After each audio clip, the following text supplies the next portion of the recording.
So, Heather, this week it was reported, and there's been a lot of talk, a lot of chitter chatter. I'm noticing on Twitter from foreign policy people whose opinions I respect.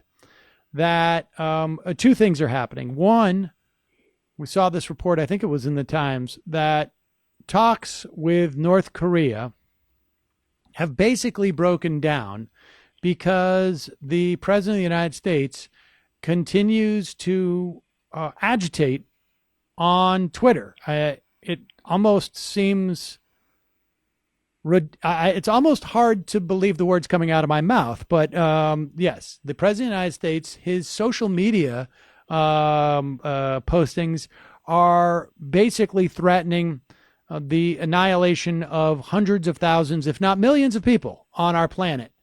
And this report came out, report, like I say, maybe in the Times, I think it was this week. I have seen people, other foreign policy experts I respect, say another thing is happening, that there seems to be, they're comparing it to what happened in the run up to the war in Iraq, that there seems to be some measure of growing bipartisan support for the notion of an attack on North Korea. I don't know how this happens. I haven't seen too much reporting on it, but this is all terrifying. And we were led to believe that the whole point of having the generals surround Donald Trump, we were led to believe, or at least there was an attempt to sell us on this idea, that they would be a calming influence on Donald Trump, that they would be adults in the room. And we're not seeing the effect of that. And B, when John Kelly's behavior over the past week or so has been a borderline shocking, frankly, in terms of the water that he is willing to carry for Donald Trump. And maybe it's his own water as well. I don't know. But at the end of the day, it doesn't really matter. It's just, how bad. There's two scenarios. John Kelly is not a very good person. I mean, I think there's certainly a lot of evidence of that because of his actions taken as Department of Homeland Security secretary and what ICE was tasked with doing in terms of arresting mothers instead of gang members, essentially. And he is simply following Trump's agenda because he's quite comfortable with it. Or things are so bad that we are so close to a catastrophic event that John Kelly feels like he has to do, there's nothing that he can do as chief of staff that is so horrible that it's not worth keeping Donald Trump away from certain weapon systems. Either one of those scenarios are rather disturbing.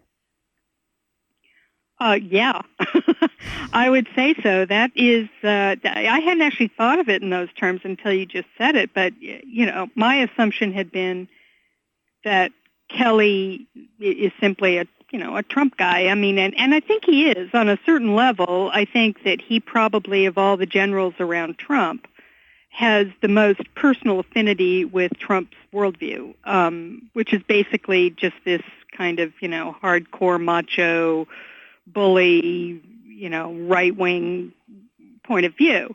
And I think that part is true, but it hadn't occurred to me that the reason that we should talk about, what happened last week when he came out and basically lied about a Democratic congresswoman saying that she had given a speech, and, kind of his whole attitude toward it had very racist overtones, to be perfectly honest. And basically, kind of participated in an attack on the grieving widow of a fallen soldier by engaging on a political level with what happened and kind of personally getting involved. And it was a really ugly episode, very, very disturbing. I think that it happened at all, and that General Kelly did it. Now, my thinking was, well, he just got mad.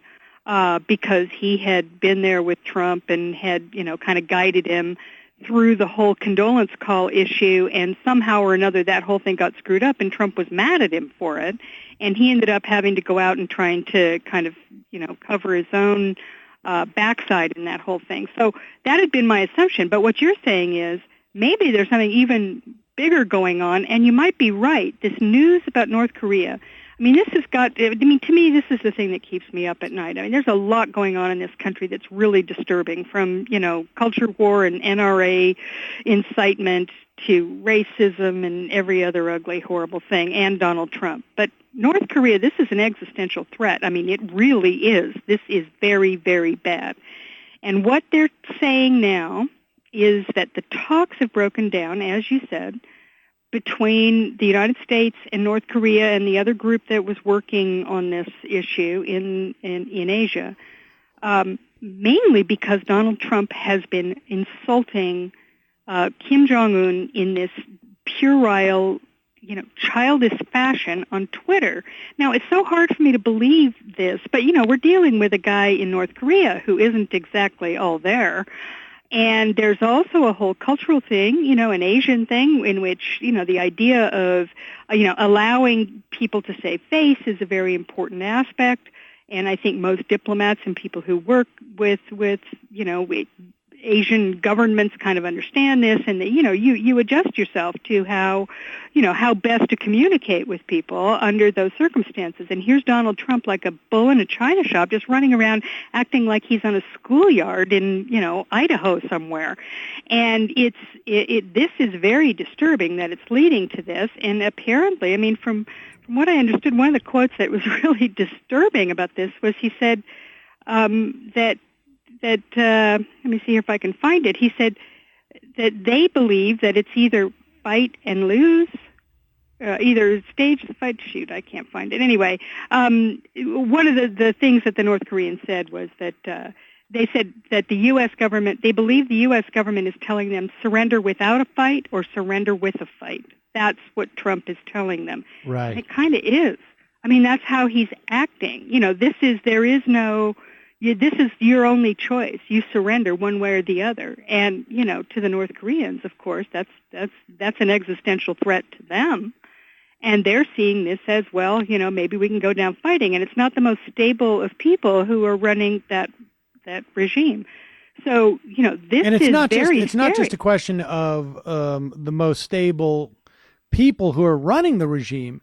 The people in North Korea have been fed a diet of a certain perspective on the world right. that Donald Trump is certainly helping make it much easier. Frankly, if Kim Jong-un wants to sell to the North Korean people, hey, this guy is crazy, he may bomb us.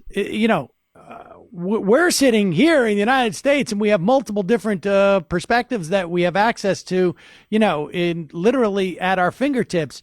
And you and I are not, that's not terribly dissuasive of us. I mean, we could very well believe that as well. In fact, I'm not sure I don't believe that. Exactly. They certainly could believe it. And this perspective that they're just going to roll over is absurd. Which is not to say that North Korea is in particularly unique. There's a large swath of this country who believes stuff that is bat crap crazy, as far as I'm concerned. All right, we got to take a quick break. When we come back, we'll talk more, and maybe we'll just wrap this up. We literally hit a wall talking about some of this stuff. I'm Sam Seder. This is Ring of Fire Radio.